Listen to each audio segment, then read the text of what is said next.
और centre stage आपने ले रखी है। सेंटर स्टेज इसलिए ले रखी है कि विपक्ष के खिलाफ भ्रष्टाचार की ही कार्रवाइयां हो रही हैं, चाहे वो दिल्ली की सरकार हो, चाहे वो कांग्रेस पार्टी हो, चाहे वो ममता बनर्जी की सरकार के मंत्री हो। क्यों? और सब लोग कह रहे हैं कि ईडी या फिर बाकी जो एजेंसीज हैं वो आपके इशारे पे काम कर रही हैं। अमित जी, भ्रष्टाचारी अगर कोई है तो उसके खिलाफ तो कार्रवाई होगी। कंकड़ वाला रसगुल्ला ही मिलेगा, मीठा रसगुल्ला तो नहीं मिलेगा। और देखिए, एक बात हमें आज समझनी होगी, ये सारे जितने भ्रष्टाचारी हैं ना, आम आदमी पार्टी दिल्ली में, कांग्रेस पार्टी तो भ्रष्टाचारियों की जननी है, और टीएमसी पश्चिम बंगाल में, ये सब एकजुट हो जाते हैं, हो हल्ला मचाते हैं। अरे ईडी का दुरुपयोग हो रहा है, दुरुपयोग हो रहा है। मैं आज चुनौती आपके कार्यक्रम में दे रहा हूं। आम आदमी पार्टी जो सबसे ज्यादा भ्रष्टाचारी, कट्टर भ्रष्टाचारी, माफ करिएगा। कांग्रेस पार्टी हम सब जानते हैं, CWG, 2G, जीजा जी, और गांधी परिवार का जी जो सबसे ज्यादा भ्रष्टाचारी। इनसे पूछिएगा, एक आदेश न्यायालय का, उच्च न्यायालय का या सर्वोच्च न्यायालय का दिखा दें जहां पे ईडी, सीबीआई, मैं तो दायरा और बढ़ा देता हूं, उनकी जो कार्रवाई है उसको निरस्त कर दिया गया। अब पश्चिम बंगाल चलते हैं।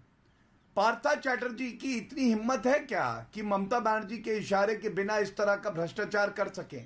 आप सोचिए, पश्चिम बंगाल की सरकार के सील के लिफाफे और 21 करोड़ रुपया रद्दी वाले, क्या इतनी रद्दी नहीं होगी जैसे जनता की गाड़ी कमाई का रुपया वहां पे पड़ा हुआ था। 54 लाख रुपए की फॉरेन करेंसी।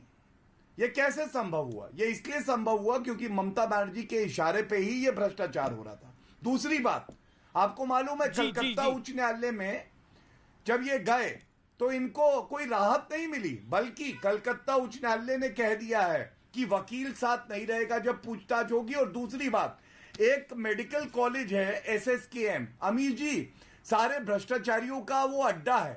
वहां VVIP ट्रीटमेंट देता है जब टीएमसी का कोई कार्यकर्ता या लीडर पकड़ा जाता है। न्यायालय ने कहा यह भी नहीं चलेगा भाई, वहां पे पूछताछ होगी, ईडी को पूछताछ करने दो। आज बड़ा सवाल यह है, श्री नरेंद्र मोदी जी की ईमानदार सरकार जब से आई है, ईडी और सीबीआई अब पिंजरे का तोता नहीं है, बाज हैं, और वो भ्रष्टाचारियों को काट रहे हैं। तो ये लोग परेशान हैं, लेकिन ये परेशानी और ये दर्द बहुत अच्छा है अमीर जी। ऐसे ही भारत स्वच्छ होगा, भ्रष्टाचारियों से हमें निजात मिलेगी। जी, मानस जायसवाल लगातार इंतजार कर रहे हैं, आज तो त्रिपुंड वगैरह सब लगा के आए हैं।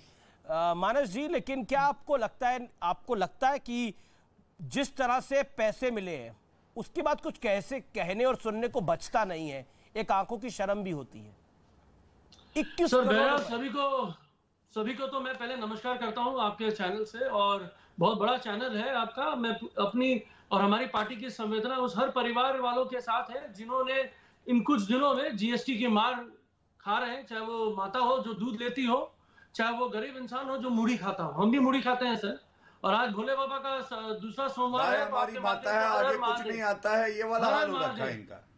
नहीं, बिल्कुल हर हर महादेव। क्या है? बिल्कुल, गौरव जी, अब गाना गाने का क्या कारण है? वो पार्था चैटर्जी का कुत्ता जो है वो अलग बंगले में है अमीर जी। पार्था चैटर्जी का कुत्ता, आपको बड़ी जानकारी है, अलग बंगले में है। कुत्ते लोगों की जानकारी रखते हैं सर। अरे देशवासियों की जानकारी रखिए।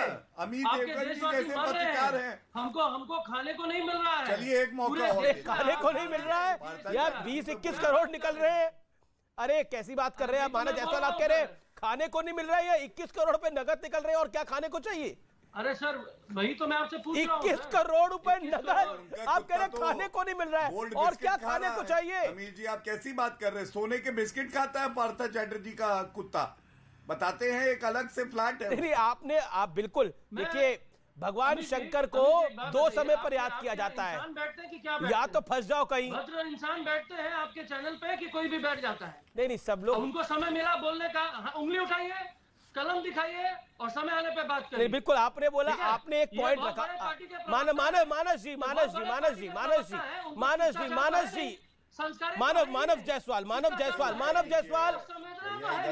मानस जायसवाल देखिए, आप लगातार बोल रहे हैं, मेरे साथ बाकी पैनलिस्ट भी हैं। मानव जायसवाल, मेरा सीधा सा पॉइंट है, आपने बोला कुछ खाने को मिल नहीं रहा है, 21 करोड़ तो मिल गए हैं, और क्या चाहिए खाने को? 21 करोड़ तो मिल चुके हैं, और खाने को क्या चाहिए? हमारी नेत्री ने संघर्ष किया है, ये बीजेपी को रास नहीं आएगा। आपने सर लालकृष्ण आडवाणी जी की बात करी ना ओपनिंग पैनल पे, कहां है वो आजकल?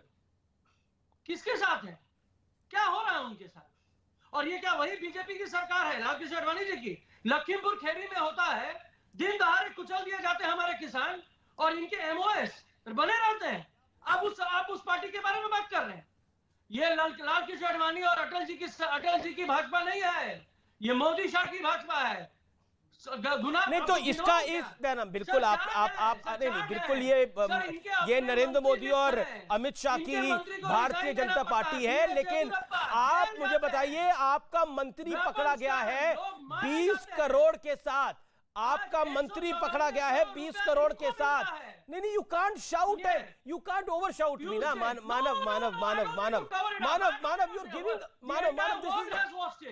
You are giving Manav you are आप समय व्यर्थ कर रहे हैं, आपके पास विषय नहीं है। लालकृष्ण आडवाणी अब 94 साल के हो चुके हैं या फिर 95 साल के हो चुके हैं, एग्जैक्टली मुझे नंबर याद नहीं है, लेकिन you are worried about Lal Krishna Advani, you are not worried about Partha Chatterjee, जहां से 21 करोड़ रुपए निकल रहे हैं। बने रहिए आज के विषय पे, आप भाग रहे हैं, एक ऑडियो डाउन करना पड़ेगा ऐसे। मानव होल्ड ऑन। आप देखिए, बहुत देश का बहुत प्रतिष्ठित प्रोग्राम है आर पार, करोड़ों लोग इसको देखते हैं, सबसे ज्यादा व्यूअरशिप इसकी आती है। मेरा निवेदन है, समय व्यर्थ ना करें हम जनता का, और अनर्गल बात करके, मतलब जिसका कोई तथ्य नहीं है, जिसके कोई तर्क ही नहीं है। आज का विषय आपका है कि 21 करोड़ रुपए पकड़े गए, उस पर आप जवाब देते तो बेहतर था, बट आप उस डिस्कशन से भाग रहे हैं। फिर मैं आपके पास आऊंगा, आप इस पे बोलिएगा। मेरे साथ अलका लांबा और आतिशी भी जुड़े हुए हैं। अलका लांबा जी, मैं आपका रुख करता हूं। दिल्ली में जो कुछ हो रहा है, आम आदमी पार्टी कह रही है कि विंडिक्टिव है बीजेपी, आप कह रहे हैं कि ईडी जो नेशनल हेराल्ड के मामले में कर रही है वो भी विंडिक्टिव है। अमीश जी, बिल्कुल कांग्रेस का ये मानना है कि केंद्र की भाजपा सरकार अपने राजनीतिक विरोधियों में जो आवाज उठ रही है, उसमें चाहे पत्रकार हो, किसान हो, युवा हो, राजनीतिक दलों से जुड़े नेता हो, सबके खिलाफ जो है एक राजनीतिक मंशा से हथियार बनाकर इस्तेमाल कर रही है। लेकिन कांग्रेस और आम आदमी पार्टी के कहने में बहुत बड़ा जमीनी अंतर है, वो मैं आपको बता देती हूँ। अगर हमें लगता है कि उसका दुरुपयोग हो रहा है, तो हमारे नेता ईडी का सामना कर रहे हैं। राहुल गांधी जी 5 दिन 55 घंटे ईडी के जवाब देने गए। श्रीमती सोनिया गांधी जी एक बार जा चुकी है, कल फिर जाएंगी। कानून का सम्मान है, सम्मान का सम्मान है, जा रहे, लेकिन